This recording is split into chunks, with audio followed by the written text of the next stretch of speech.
Yes, people, welcome back to Albert JTV. Match review time. Leicester City 1, Arsenal 3. But ladies and gentlemen, before we get into it, let's hit the intro.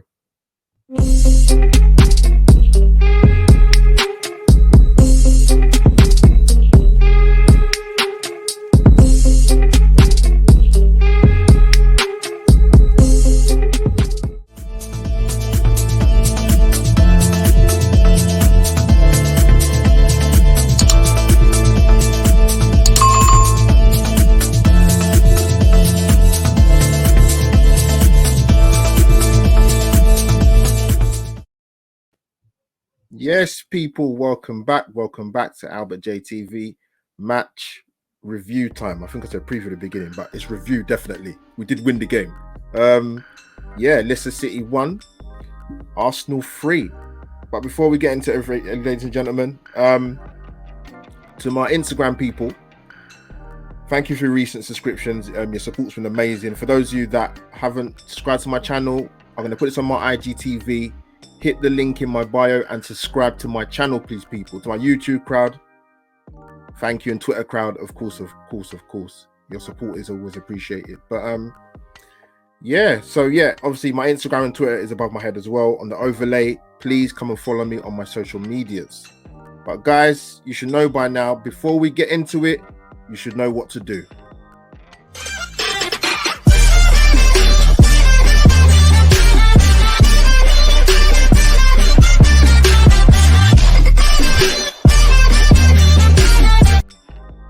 And there you have it. So yeah, guys, if you haven't already, smash the like button. As I say, kick it, poke it, do whatever you need to do. Hit the like button and obviously subscribe to the channel. So let's get into it. So sort of looking at this fixture a few weeks ago, score prediction wise, I said Arsenal to get a draw. I went for 1-1. Even as recent as now, I still stuck with the same scoreline. I was saying it not in an optimistic way because obviously our record at Leicester is abysmal. We haven't won this since 2015. Alexis Sanchez days, man, a hat-trick. Was it 5-2 or 5-3 back in the day? I think that's the season Leicester won the Premier League and we did the double over them. But let's get straight into it. Team lineup wise, let me take my banner off the bottom of the screen. Now, when we played Leeds, I said at the time that I would expect Arsenal to make at least minimum 4 changes. We made 5 changes.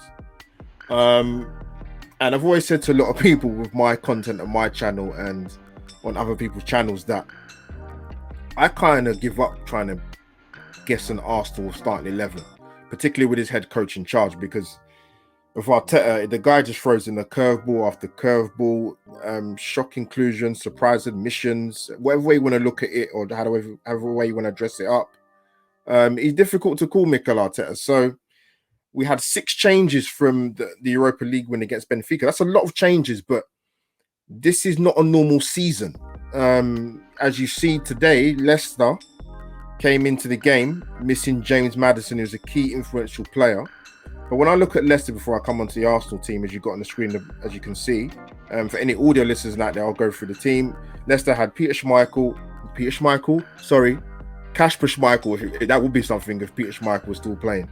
Young left back playing there. Thomas, Seong-Chu, Evans, Castagna at right back, Ricardo Pereira at the right of the midfield, Ndidi, Tielemans in the middle.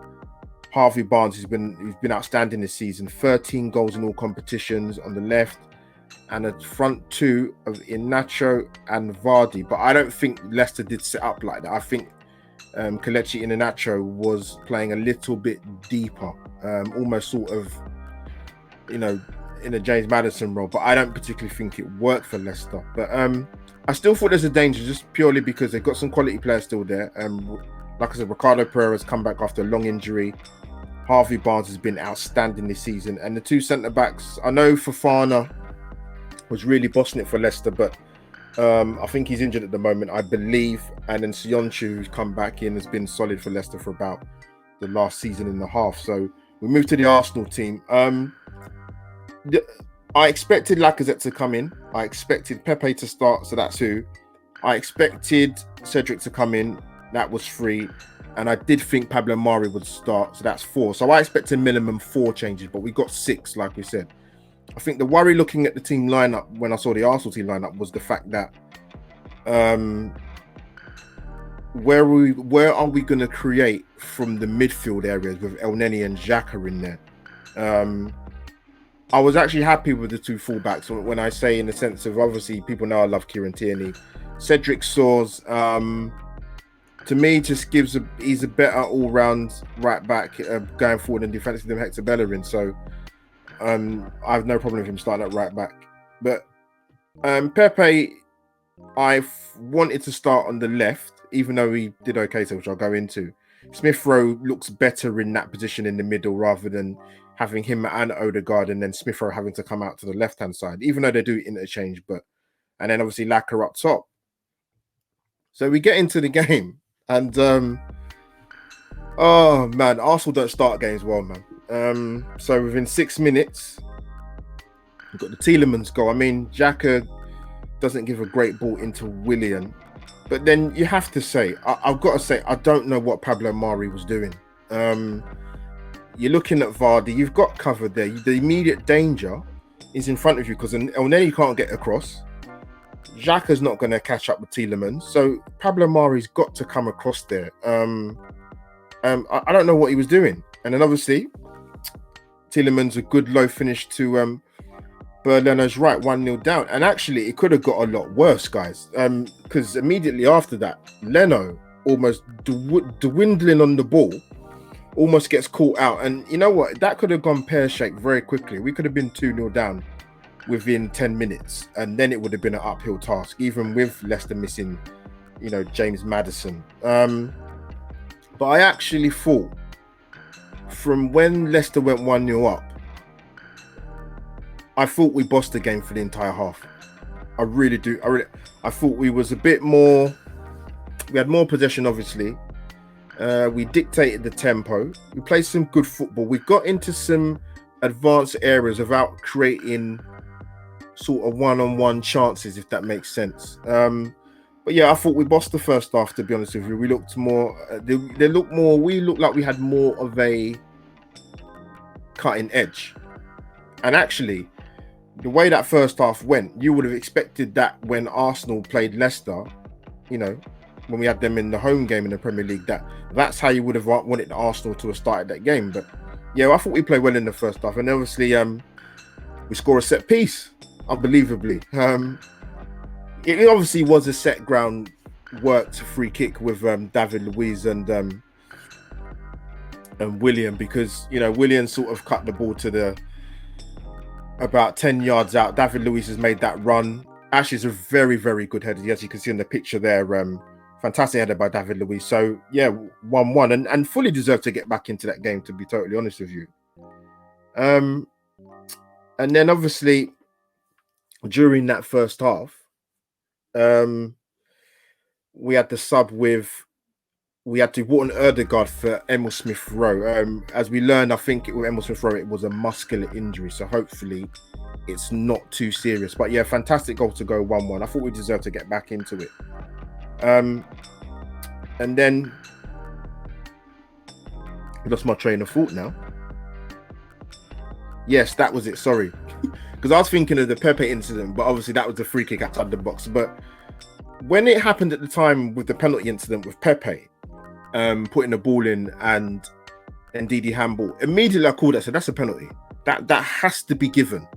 With the laws of how the handball is interpreted, I thought it had to be given. So I wasn't surprised that when Paul Tierney, was it the referee went over to check on the VAR, and yeah, we got given the penalty. And Lacazette, listen, that's a way to take a penalty, man. Cool, calm, collected, good pace, good power, bang. So Kasper Schmeichel's right-hand side, great penalty, by the way, by Lacazette. So we go in just before half-time ahead, and we deserve to get the game back to 1-1. And then to me, we deserved to go ahead 2-1, to be honest with you. And yeah, we got the penalty from Lacazette. So really good. And then we sort of come into the second half, and lo and behold, we score a goal within the first 5-10 minutes of a second half. I don't know the stat on that, but we don't seem to score that many within that time frame and that time period within most of the Premier League games this season. But yeah, you know what? I think that goal killed Leicester. I do. I think the goal with Pepe. I thought I had the image there for it, but I don't have one. But yeah, it was actually. I thought it was actually a really good move. Pepe into Odegaard. Odegaard, beautiful little sort of, sideways pass to William. William's done well to cut it back across the goal, and Pepe makes it 3-1. Well deserved. Get the goal very early after the second half period. And I think that sort of buried the game, because what you've got to bear in mind as well is that because both teams played on Thursday, yes, Leicester were at home and had let it kick off, but Arsenal had to travel. I thought sort of from kind of 75 minutes onwards, I thought both sets of players, or most players and both on either side, looked pretty tired. That's what I saw. That's what I thought.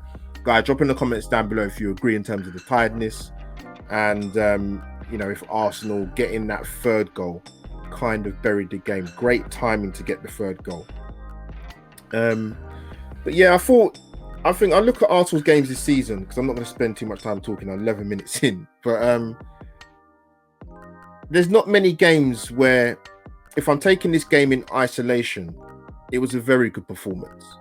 Yes, Leicester had Maddison out. Yes, at some point, Leicester lost even Harvey Barnes during the game. Now, that was a big blow for them, because those two really are Jamie Vardy's supply line. I think if you ask most Arsenal fans before the start of this game today, would Jamie Vardy score? They probably would have said yes. Not just for their fantasy Premier League team, but generally because he would have scored, because he's got an amazing record. What is it? 11 now in 13 games against Arsenal, Jamie Vardy. That's a phenomenal record, man. Phenomenal. So, but yeah, the supply line for him and having Iheanacho in that sort of deeper role just didn't really work for Leicester. I thought in terms of Arsenal players, listen, credit where credit's due.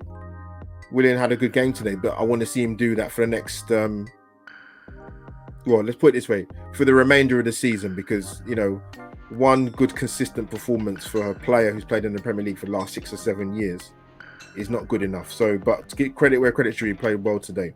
I thought Pepe was dangerous. Yes, he played on the right, but he looked dangerous. He got the guy booked in the first half, Thomas, which made the tactical change for Brendan Rodgers to bring him off and to bring on Mark Albrighton.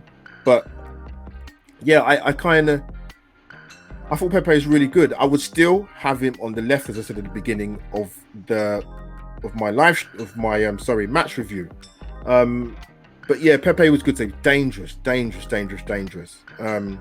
And probably deserved his goal, to be totally honest with you.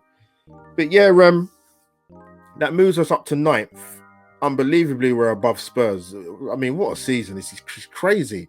I'm not saying that in a way that we should be proud that we're sitting 9th in the Premier League, because I'm not happy at all about that. I think it's terrible. Yesterday, if you think about it, if Wolves won their game against Newcastle, we'd have been sitting in 12th. And that's not been that bad since 94-95 season. And yes, I'm old enough to remember it. But yeah, we've got some tough games coming up in the Premier League. I know we've got Burnley, we've got Liverpool, West Ham and Tottenham. I know there's an international break in between. Leicester actually have quite a decent record. I think they said in the commentary that's their first defeat since late January. So for us to go to a ground where we haven't won since 2015 and pick up 3 points in a convincing style was very pleasing to watch. I think in terms of games this season, yes, people will talk about the home game and Boxing Day against Chelsea, but I actually thought the Southampton away game, and I would say probably today, are the best 2 performances this season in the league, for me personally.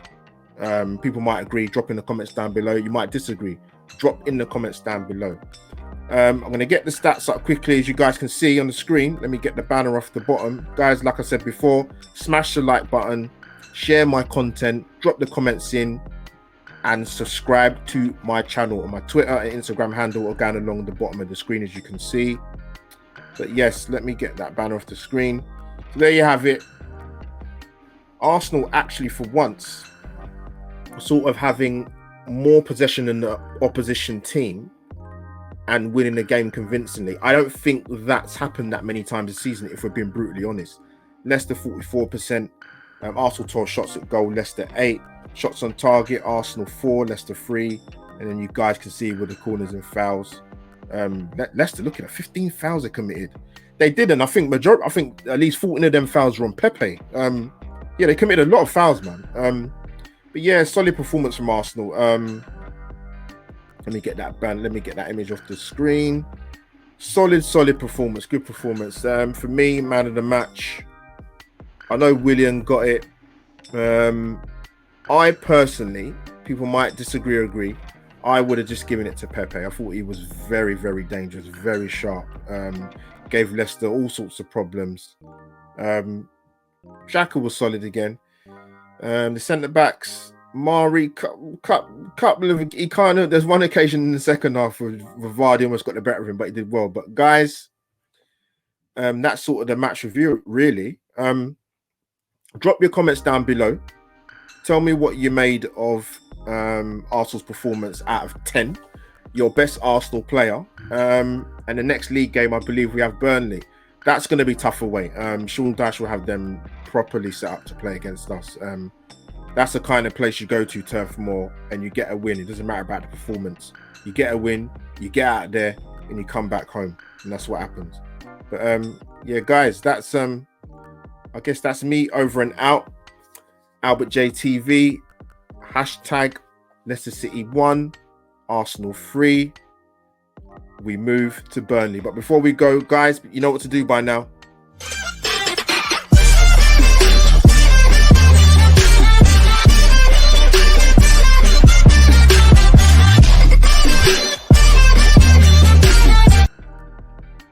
There you have it. So that is me, Albert JT, over and out. Hashtag Leicester City 1, Arsenal 3. We move to Burnley.